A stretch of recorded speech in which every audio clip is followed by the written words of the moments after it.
அப்போது அவருடைய படங்களை நீங்கள் யூஸ் பண்ணும்போது வெளி இயக்குனர்கள், ஸோ புது இயக்குனர்கள், இப்போது இளையராஜாங்கிற அந்த லிஜெண்ட் வந்து நீங்கள் உலக பிரசித்தி பெற்றவர். இன்றைக்கெல்லாம் தென்மண்டலங்களுக்கு போனீங்கன்னா எல்லா பஸ்ஸிலுமே இளையராஜா பாட்டு தான் ஓடும். இளையராஜா பாட்டு கேட்டு தான் இன்றைக்கும் நிறைய பேர் நைட்டில் தூங்குறாங்க. ஸோ இவ்வளோ விஷயங்கள் இருக்கும்போது ஒரு புது டைரக்டர் ஒரு படம் பண்ணுறதுக்கு வர்றார்.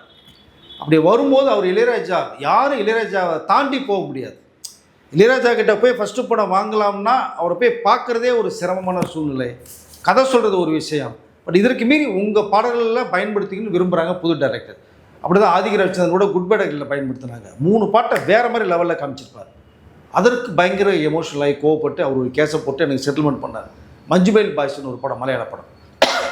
உங்கள் படம் மலையாளத்தில் அந்த புதியவர்கள் வந்து உங்களை யூஸ் பண்ணுறாங்க, உங்களை உயர்த்தி தான் காட்டுறாங்க. மஞ்சுமேல் பாய்ஸனுடைய கண்டென்ட்டே அந்த அபிராமி சாங் வச்சு தான் போச்சு கிட்டத்தட்ட பார்க்க போனால். பட் அவர்கள் மேலே ஒரு கேஸ் போட்டு அவர்கள் வந்து செட்டில்மெண்ட்டும் பண்ணாங்க இளையராஜா அவர்களுக்கு.